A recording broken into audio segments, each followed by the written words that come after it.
Kami sedang menurunkan harga secara besar-besaran. Lihat apa yang terjadi, harganya benar-benar turun. Dan setelah kami selesai mengalahkan Iran yang sedang dikalahkan habis-habisan.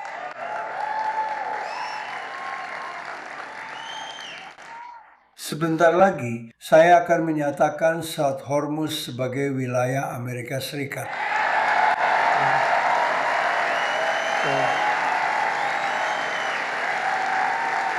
Pada dasarnya, itulah alasan kita melakukan blokade. Trump membuat pernyataan kontroversial dalam beberapa hari terakhir saat berpidato di hadapan para polisi dan pemadam kebakaran berseragam.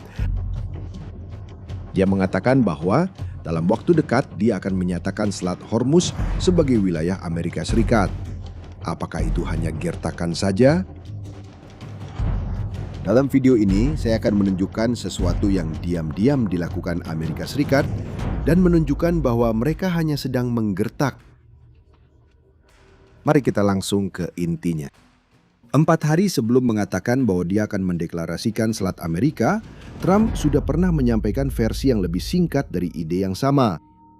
Duduk di meja Oval Office, dikelilingi oleh para fotografer, seorang reporter bertanya langsung, "Apa penilaian Anda tentang Selat Hormuz?" Dia menjawab bahwa hanya ada satu kekuatan yang mampu mengendalikan Selat Hormuz. Amerika Serikat menyebut blokade Amerika sebagai tembok baja. Tak pernah gagal. Satu-satunya kekuatan yang mengendalikan Selat Hormuz saat ini adalah Angkatan Laut Amerika Serikat. Kami memiliki blokade yang telah terbukti tak pernah gagal. Ini adalah tembok baja. Mereka bahkan sudah menyisir seluruh selat untuk mencari ranjau. Dan disinilah alasan dibalik gertakan itu muncul. Menurut situs berita Axios, ada sebuah koridor laut di Hormuz yang telah beroperasi selama berminggu-minggu hampir secara diam-diam. Koridor itu terletak di selatan selat dekat pantai Oman. Antara 15 hingga 20 kapal tanker minyak melewati jalur itu setiap malam, dilindungi oleh pesawat tempur Angkatan Udara Amerika. Sebuah satuan tugas yang dikomandoi dari Fort Bragg menyusun setiap hari bersama dengan Kuwait, Arab Saudi dan Uni Emirat Arab, daftar kapal mana yang boleh lewat dan membaginya dalam jendela waktu, beberapa untuk masuk, yang lain untuk keluar. Menurut Axios, hasilnya adalah sekitar 10 juta barrel per hari kembali ke pasar. Setengah dari jumlah yang keluar sebelum perang. Pada beberapa malam, puncaknya mencapai 20 juta. Sekarang perhatikan detail ini karena ini menjelaskan banyak hal. Koridor ini atau kanal, seperti yang disebut beberapa portal, tidak muncul begitu saja minggu ini. Ia punya asal-usul. Pada bulan Juni, Amerika Serikat dan Iran hampir mencapai kesepakatan sementara untuk membuka kembali Hormuz. Tapi kesepakatan itu gagal karena satu hal yang sangat spesifik. Iran ingin kapal-kapal melewati jalur utara di bawah kendali Iran, yang memungkinkan Iran menentukan siapa yang boleh lewat dan memungut biaya. Amerika Serikat ingin melindungi jalur alternatif di sepanjang pantai Oman. Kesepakatan itu gagal sebagian besar karena perselisihan tentang jalur tersebut. Dan perselisihan itu tidak hilang, malah menjadi koridor yang ada saat ini. Dan ini bukan pertama kalinya manuver seperti ini terjadi di sana. Sebuah investigasi dari Reuters pada bulan Juni sudah memergoki tentara Amerika mengawasi puluhan transfer minyak rahasia dari kapal ke kapal menggunakan drone udara, drone laut dan helikopter dekat Fujairah dan pelabuhan Sohar di Oman.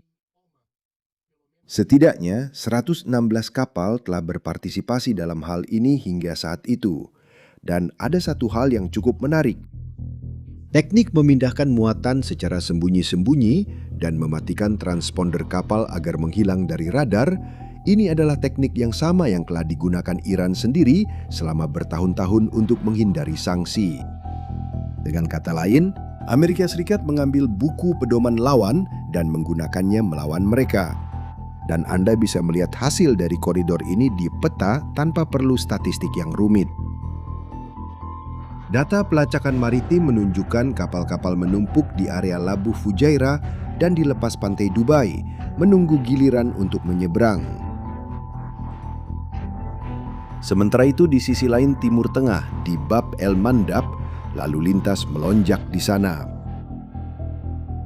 Pada beberapa hari, lebih dari 40 kapal melintas per hari. Di sini, di Hormuz, hanya sedikit lebih dari 10. Perbedaannya sangat mencolok. Hanya saja, peta ini menunjukkan siapa yang menyalakan transpondernya. Dan konvoi, seperti yang sudah kamu lihat, berjalan dengan transpondernya dimatikan. Jadi 10 yang terlihat itu hanya permukaannya saja. Yang benar-benar lewat adalah seperti yang diceritakan oleh Axios. Dan apa yang ditunjukkan peta itu adalah tepatnya efek dari hal itu. Antrian kapal yang sedang menunggu giliran. Dan barisan ini tidak bergerak sendiri. Seseorang memutuskan siapa yang keluar dari barisan itu. Karena koridor itu bukan hanya pengawalan, itu juga merupakan blokade. Yang memutuskan siapa yang lewat dan siapa yang tetap diam adalah orang-orang Amerika. Perhatikan baik-baik rekaman audio ini.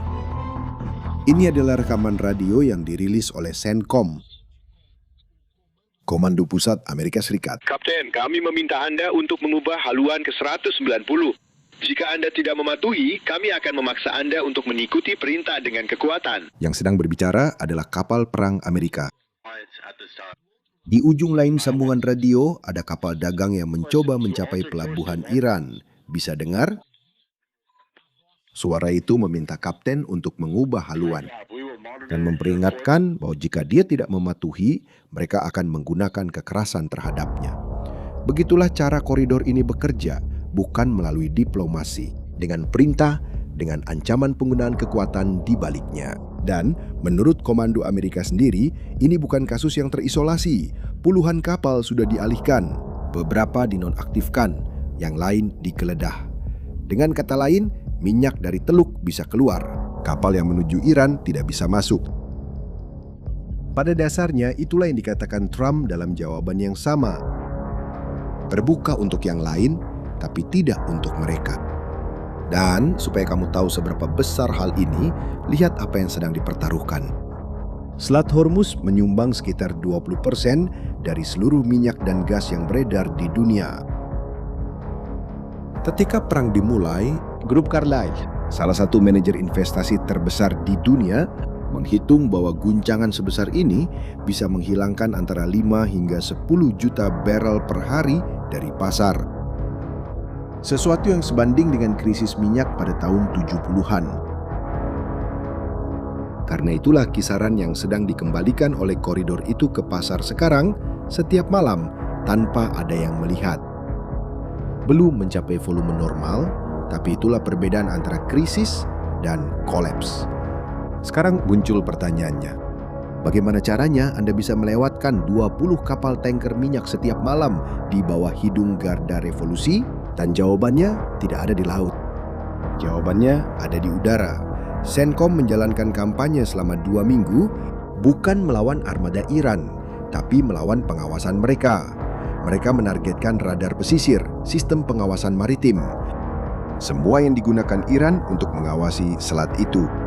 Menurut pejabat Amerika yang berbicara dengan Axios, saat ini Iran hanya memiliki sedikit radar yang berhasil mereka bangun kembali untuk mengawasi Kanal Selatan.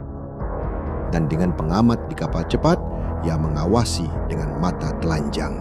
Dan itu menjelaskan sesuatu yang ditunjukkan oleh data pemantauan maritim. Sebagian besar serangan terbaru terhadap kapal terjadi tepat di jalur selatan, jalur yang sama dengan koridor tersebut.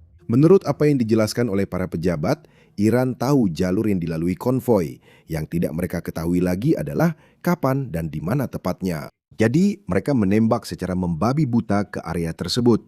Dan pesawat tempur Amerika ada di sana tepat untuk menangkap apapun yang mereka luncurkan. Salah satu pejabat mengatakan bahwa mereka sudah menembak jatuh 8 drone dan 2 rudal jelajah Iran dalam operasi ini. Dan salah satu dari mereka merangkum kepada Axios dalam satu kalimat apa yang sedang terjadi. Kita sudah menguasai Kanal Selatan selama 2 bulan. Garda Revolusi mungkin bisa mengganggu, tapi mereka tidak menguasai selat itu. yang menguasai adalah kita. Kita menguasai selat itu 100%. Sekarang, apakah mereka bisa menimbulkan masalah? Ya, mereka bisa menimbulkan masalah. Tapi mereka bangkrut, mereka tidak punya uang. Kamu tahu, Iran benar-benar bangkrut, benar-benar tidak punya apa-apa. Sekarang mari kita kembali ke pernyataan di ruang oval itu. Dia menyebut blokade itu sebagai tembok baja. Dia bilang itu tidak mungkin gagal, bahwa kendalinya 100%. Dengan jalur baru ini yang beroperasi setiap malam, pernyataan Trump bukan sekedar gertakan. Dia mengatakan di depan umum apa yang dikatakan oleh tim operasi di luar kamera. Dan 4 hari kemudian, dia meningkatkan taruhannya, mengatakan bahwa selat itu adalah wilayah Amerika. Garda Revolusi Iran yang selama bertahun-tahun mengancam akan menutup selat itu, sekarang melihat ke sana dan bahkan tidak bisa melihat siapa yang sedang lewat. Dan di sisi lain, apa yang bisa ditawarkan Iran? Ya, daftar tuntutan. Negosiator utama Iran mengatakan bahwa negara itu tidak akan mundur sampai Amerika Serikat memenuhi semua permintaannya. Di antara tuntutan tersebut adalah kompensasi atas perang, penghentian blokade pelabuhan, penarikan pasukan dari wilayah tersebut, pengakhiran sanksi, dan pengembalian aset yang dibekukan. Sekarang, berhenti sejenak dan pikirkan apa yang disampaikan oleh daftar ini. Negara yang sedang memenangkan perang tidak meminta kompensasi, tidak meminta uang yang dibekukan untuk dikembalikan. Yang meminta itu adalah mereka yang sedang menghitung uang receh, dan bukan saya yang mengatakan itu. Trump sendiri yang mengatakan dalam pidatonya di Oval Office bahwa inflasi di Iran mendekati 300%. Dan Departemen Keuangan yang menerapkan sanksi menggunakan ungkapan yang lebih keras lagi. Ekonomi dalam kondisi jatuh bebas. Pada praktiknya, Iran duduk di meja perundingan dengan daftar yang sangat panjang dan kantong yang kosong. Iran bahkan sempat mencoba mendapatkan uang dari selat itu sendiri. Iran membentuk otoritas sendiri yang memungut biaya menurut Departemen Keuangan Amerika setara dengan tarif tol hingga $2 juta per kapal untuk melewati rute yang dianggap sah oleh mereka. Dan lihat bagaimana pihak Amerika menanggapi hal ini. Pertama, lewat uang. Departemen Keuangan Amerika menyebut pungutan itu sebagai pemerasan dan mengejar kapal-kapal yang mendukung skema tersebut. Ada lebih dari 100 kapal dari yang disebut armada bayangan, jaringan kapal tanker minyak yang menyamar yang digunakan Iran untuk menjual minyak secara sembunyi-sembunyi yang sudah masuk dalam daftar sanksi. Dan kemudian respons yang lebih keras yang bahkan tidak perlu diumumkan, koridor itu. Karena yang ditarik Iran adalah biaya lewat, dan biaya lewat itu sekarang yang menjual adalah Amerika Serikat. Pada kenyataannya, Iran hanya memegang hak pungut tol, tapi tidak punya pelanggan. Dan ada satu lagi detail yang menunjukkan betapa seriusnya pemerintah Amerika menangani hal ini. Lihat, koridor ini melewati sangat dekat dengan pantai Oman. Oman adalah sekutu Amerika Serikat. Dan pada saat yang sama, negara ini juga menjadi mediator dengan Iran. Karena pada tanggal 17, Trump memberitahu bahwa dia bisa menyerang Oman jika negara itu menghalangi upaya di selat tersebut. Itu adalah peringatan keras untuk sekutu, tapi menunjukkan satu hal, bagi Amerika Serikat, koridor ini tidak dirundingkan dengan siapapun, bahkan dengan yang membantu. Dan masih ada lagi. Pada hari yang sama, tanggal 19, hari ketika Axios mengungkapkan koridor itu, Trump 2 kali berbicara tentang Iran. Dan kedua pernyataan itu, jika digabungkan, menunjukkan bahwa koridor itu hanyalah sebagian dari rencana. Yang pertama terjadi pada sore hari di podium Gedung Putih. Dia mengatakan bahwa Selat Hormuz tidak akan lagi sepenting dulu. Alasannya, Amerika Serikat sedang membangun pipa minyak dalam jumlah rekor dan menemukan sumber minyak lain di dalam negeri sendiri.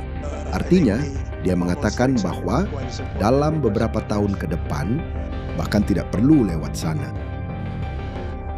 Yang kedua terjadi sedikit lebih dari 1 jam kemudian di media sosialnya, Truth Social. Lihat postingannya. Dia mengumumkan apa yang dia sebut sebagai D-Day ekonomi.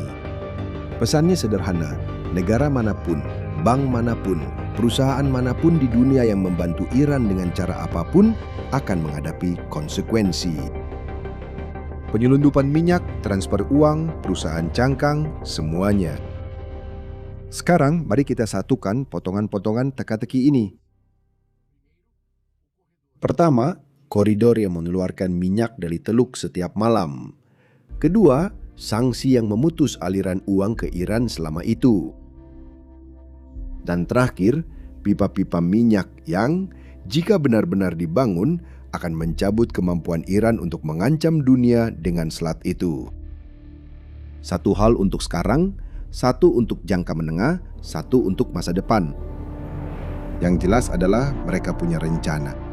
Dan dengan rencana itu berjalan, Trump pergi ke sana dan berbicara di wilayah Amerika. Gertakan atau tidak, faktanya bagian tersulit sudah sedang dilakukan. Yang belum diputuskan adalah berapa lama lagi Iran akan bertahan. Menurut Axios, koridor tersebut sudah mengembalikan setengah dari aliran minyak yang sebelumnya melewati sana sebelum perang. Setengah sisanya baru akan kembali ketika Iran menyerah atau ketika mereka kehabisan uang untuk melanjutkan. Jika kamu suka melihat bagian perang yang tidak diceritakan oleh portal berita, beri like dan subscribe, karena cerita ini masih akan berlanjut di bab-bab berikutnya. Sampai jumpa di video selanjutnya.